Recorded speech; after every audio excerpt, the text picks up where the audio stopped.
Well, hello. It's what time is it? Oh, I can't see the clock from where I'm sitting. Anyway, it's the afternoon and it's still light outside. I'm trying to adjust the lights so that they're right in here. I put a lamp actually by the computer here, and I've still got light coming in the window because it's afternoon here right now in Australia. And the title for the video for the 23rd is Which is True? Experience or belief? I attended the Australian Unity of Melbourne for the third time today, and I had the privilege of hearing their Associate Minister, Reverend Dr. Sylvia Erickson. She reminded me of my spiritual mom, Reverend Dr. Mary Horgan, whom I've mentioned in previous videos. She delivered a thought-provoking message in line with traditional New Thought belief, including focusing on what we want rather than what we don't want. This has always been a challenge for me, since I believe we must deal with what is as well as what we want. In other words, there is both inner and outer work to be done, as I see it. The outer work involves dealing with the world as it is, honestly, no pretending things are different than what we actually experience. On the other hand, we must also connect with the inner truth that everything is interconnected, even when we do not see it easily. This involves prayer, meditation, and contemplation. It's not either or at all, and it never has been. It's always both and. So, what is true? Experience and belief. Yes, I really enjoy the small congregation at Unity of Melbourne here in Australia. It's very, very different than the one in Florida, uh, especially in size. I mean, this is a relatively small group of people, maybe 30 or 40 people. I don't know how many are actually on their membership roll. I'm judging by what attends on the attendance that I've seen on Sunday mornings for the 3 weeks that I've been there. But the one in Melbourne, of course, in Florida, is huge. They have two services and draw 100+ people in each service. At least that's been my recent experience of going there. But I did get to meet another Reverend Doctor, and Sylvia is a lady probably approaching the age that Dr. Mary was when she made her transition from this world to the other one.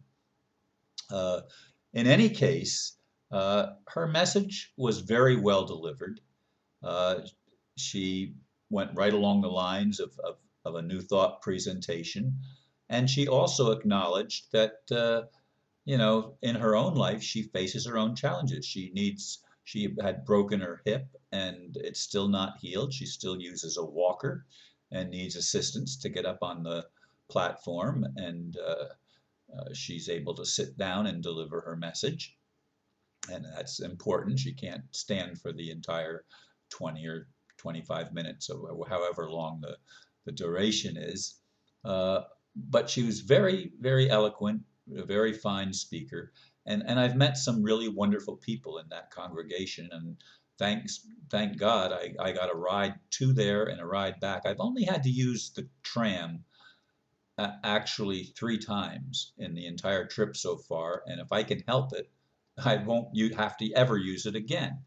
Um, but we'll see. I mean, I don't know. I still have to figure out how to get to the airport when it's time to go, and the I have to be there in the morning.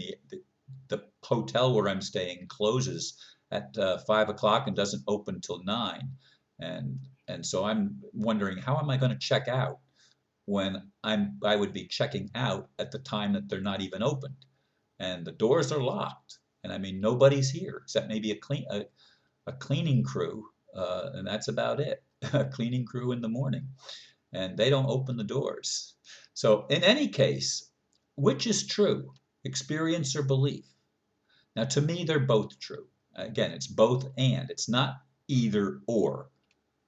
our beliefs are really, really powerful. The inner work that we do is really, really important and necessary.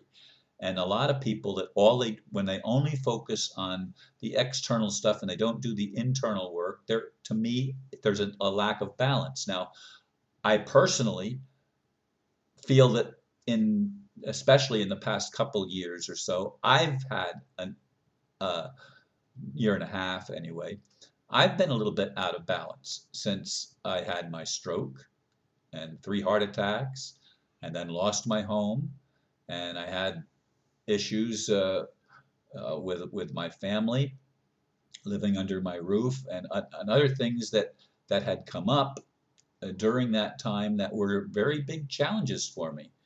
Uh, and I probably wasn't spending the time that I needed to spend in the meditation and the prayer and the contemplation. Of course, contemplation is a given for me. I'm always looking at things and trying to figure things out and everything. And I guess that's contemplation. And I think that's an important part of it too. You don't leave the mind out. Sometimes in meditation they recommend quieting the mind, quieting the mind. Well, I observe the mind. I pay attention to the thoughts that are coming. What does this thought? How do I feel about this thought? What does it do to me? And these are all important things in my spiritual walk. But I admit up front right now, I'm admitting that I probably have been overwhelmed by the external circumstances in the world and in my life personally than I have been doing the spiritual deep inside work that also needs to be done. It's both and, not either or. And Sylvia really pointed that out in her message, and uh, she has to deal with the fact that healing isn't coming for her as fast as she'd like it to, and we have to face these issues honestly. We have to face the world that we live in honestly. It's not a world that is run by God. It's a world that's run by demons. And I know some people are going to they're going to, no, it's not run by demons. God is all powerful. God is in control. Well, if God is in control, why is there so much evil, and why has evil risen to the top of the political and economic spectrum in our world? Why is there so big a gap between the haves and the have-nots, especially in the third world countries, but even the first world countries, so-called first world countries?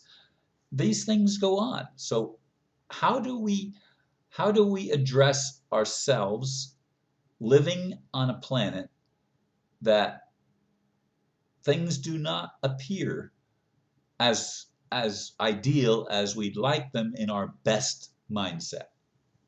They don't appear that way. It's just not the reality that we have to face. And these are the issues that I am dealing with, and I try to do it as honestly as I can. I get people trying to argue with me and tell me I'm wrong. Look, I am where I am, and you may be where you are. And if you are in a different place than me, good for you. That's fine. If it works for you, I'm not going to argue. I'm not going to go in there and argue with you and tell you you're wrong. And I don't like it when people do that to me. So I try to treat others the way that I would like to be treated. I put these videos out. People can choose whether they watch them or not. That's the way it is. So anyway, I'm really pleased that I've gotten to meet another Unity of Melbourne congregation. Uh, I feel like I've uh, actually engaged well, no doubt, I've engaged a much higher percentage of this congregation in conversation than I ever will probably at the other one, which is just too big. I mean, there's so many people there that I don't even know, and there's people here, of course, that I don't know. I've only been there 3 Sundays, but I've had a lot of nice conversations during the time that I've been there, and the minister is wonderful. Bob has been bending over and helping me in many, many ways. He and Bill have been my stalwart friends during this visit, and I'm so appreciative of them, and I'm so appreciative of Sylvia and her honesty in delivering her message. Uh, and I thank you, all of you, for listening. And those of you that support me, good. Those of you that can't, oh well, we are where we are. Anyway, namaste.